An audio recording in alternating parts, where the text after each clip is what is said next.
Welcome back. The Kentucky High School football playoffs are entering the quarterfinals. Who better to break down all these really good matchups than our good friend, prep reporter Jason Frakes from the Courier-Journal. Now, before we look forward, Jason, we need to glance back at the upset to date in the postseason. Last Friday, Trinity knocking off number 1 ranked Male in overtime, 38-31. How shocked were you to see the Bulldogs go down? Well, I picked Male to win that. I don't know how shocking it was, given that they went to 2 overtimes in the regular season. But I did think Male is the best. I still think Male is the better team. I think if they played 10 times, Male might win 6 or 7, Trinity 3 or 4. Well, Trinity got them. Trinity was the better team Friday night, without a doubt. Looked really good, made the play in overtime to seal the win, and they're moving on. And that's the thing about football. It's a one-game playoff every game, It's not like best 4 out of 7 like in baseball or whatever. All right, let's get into this week's games. Trinity now and St. X rematching at Papa John's Cardinal Stadium. The Shamrocks, as we mentioned, knocking off Male. The Tigers holding off Manual in a tightly contested 12-7 game. St. X took the first meeting between these two, 35-21. How do you see the rematch playing out? Well, I think Trinity's healthier now. I think that first game, Noah had a huge game, threw 3 touchdown passes, really took advantage of a depleted Trinity secondary. Well, they've got Cannon Jackson back. They've moved Santo Biddix and Rajay Burns, a couple of wide receivers. They're playing defense now.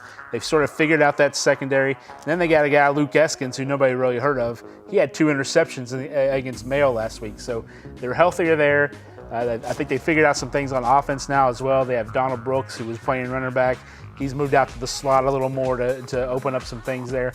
So I think this is a better Trinity football team. I think St. X is better as well, but it's hard for me to see St. X beating them twice in a year, and that's not a knock on St. X. I just think Trinity has improved enough to overcome those deficiencies from the first time. The one thing, sometimes these games all sort of run together, especially when you're talking across the state. This game is under an extremely bright spotlight, obviously, because of the 2 teams playing each other. Yeah, I think they're probably the 2 best teams left in the playoffs. And, anytime it's St. X Trinity, you're not going to have the 30,000 from the regular season. But, it's going to be at Papa John's. There's going to be a good crowd there Friday night, and it should be another great game. And no snow, that's good also. Yeah. Also in Class 6A, Butler will travel to Ballard. Both teams definitely on a roll with the 6-game winning streaks as we now reach the quarterfinals, but only one of these schools obviously advancing. Bruins against the Bears.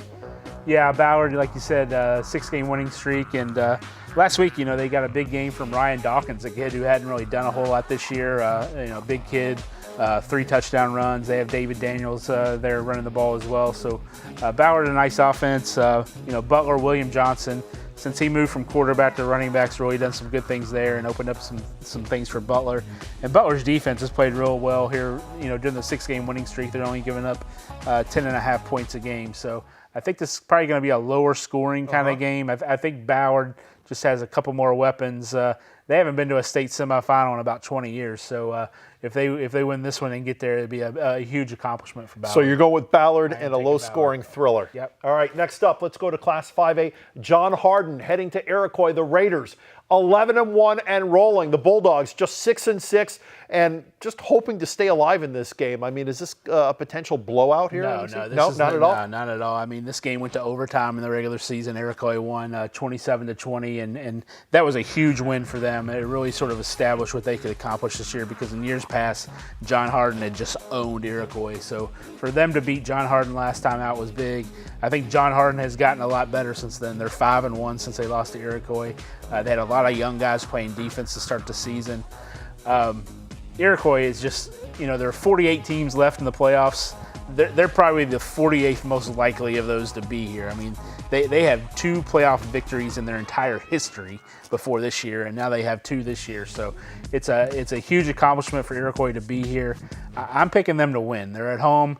I think they just have all this momentum. I think it's going to be another close one. I wouldn't be surprised to see it go to overtime again, but I'm taking Iroquois to move on. Come on, Jason. Everyone loves a Cinderella story also. And they are the Cinderella story, without a doubt. All right, Class 4A, North Oldham on fire right now, outscoring opponents 91-7 through the first 2 rounds of the playoffs, but the Mustangs hitting the road, playing a Fairdale team that snuck past Doss 12-6 a week ago. Can North Oldham keep it rolling offensively? I think so. Arian Beasley is so tough. They're averaging about 40 points a game. just a juggernaut offensively. They do so much. And you know, Fairdale, everybody forgets, Fairdale had a 15-game losing streak back in September that they snapped. And for them to be in a regional final is really sort of amazing. And then last week, probably the most amazing game of the week. You know, they're down 6-0. Dawson's taking a knee on their 10-yard line and fumble with 11 seconds left. Right. Fairdale gets the ball, ties it, and then it goes to overtime and win it. So, you know, they're riding that high, but I think North Oral is probably just a little too much. You know, sometimes you wonder if fate is with you when something like that happens. Let's go to Class 3A. Louisville Central High School hitting the road to Corbin. The Red Hounds 11-1 on the season, cruising through the first and second rounds. Central at 8-4, looking to build on that 21-7 win over Bell County. What do you think? I'll be honest, I don't know a whole lot about Corbin except that they lost their first game of the year to Pulaski County and then won 11 in a row. So they're on a hot streak. The other thing I know about Corbin is it's a long drive from Louisville. So these Central kids are going to have to get on a bus and make a 3.5 hour bus ride to Corbin. And that's going to wear on them, I think. I think, you know, Central in these games against these out-of-state teams is always being able to rely on their speed, and they have plenty of speed to burn. But I just think this, with the travel, everything involved, and I think Corbin is very good. I'm taking Corbin to win this game. All right, our final game of the week, we'll talk about a huge Class 2A contest, 11-1 DeSales, 10-1 Christian Academy. These two teams met about a month ago. CAL won that one in the 17-0 shutout. Both teams now breezing through the playoffs. Only one's going to advance. Yeah, I picked Christian Academy to win the state championship in 2A, so I'm going to take them. Sticking with it. I'm taking them. All right, let's finish our segment as we do each week with the latest edition of your top 5 rankings. Now, Mayo has been on top all year. They lost. How do they still remain number 2? I mean, they have no chance of winning a state title. Obviously, Trinity, you've got number 1. That makes sense. What's Mayo doing there at number 2? They're still one of the best 2 teams in the state, regardless but they're of out of the playoffs. That's right. Hey, I guarantee you that nobody else in 6A would have wanted to play Mayo right now. But they're out of the playoffs. They are out of the playoffs, but I don't think anybody would argue that they're one of the 2 best teams in the state. So they're going to stay at number 2, and then if Trinity wins it all, what if Trinity loses? Well, we'll move. Maybe we'll move up St. X to the top if St. X beats Trinity. But then Bowling Green beats St. X. So what are you going to do with Bowling Green? I don't know. That's why you get the big bucks. Right. Jason Frakes, thank you very much. Great job. Hey, while the football season begins to wind down, high school basketball just about ready to get going. Kentucky, full of a number of standout players, but as CN2 Sports' Tony Rawlings reports, in this week's All-Star, there's a hidden gem on hard work in Taylor County that won't stay a secret for long. After watching Taylor County's Quentin Gooden play for just a few minutes, it's easy to see why some of the top basketball programs in the country want him wearing their jersey. After conditioning all offseason and scrimmaging against his teammates all fall, the 6'3 junior is more than ready for the regular season to start. It feels good to take, our aggressiveness out on somebody else because we've been working out on each other and practicing against each other for like 8 weeks now. That was actually our first scrimmage. So it feels good to actually get a live feeling, get all the jitters out, and play against pretty good competition. Q finished last Saturday's preseason game against Bullitt East with 22 points, 5 boards, 5 steals, 2 assists, and 2 blocks, picking up right where he left off as a sophomore when he averaged 20 points, 7 rebounds, 6 assists, and 3 steals. Despite his stat sheet stuffing numbers, Gooden doesn't worry about his individual performance. His main goal for the year is helping the Cards cut down the net at the end of the season. We actually haven't been in state for since sometime in the 80s, so like 30 years. So for our team to get to state and the city get to come out to Rupp, I feel like it means more to our city more than us because that's always been a goal from the beginning.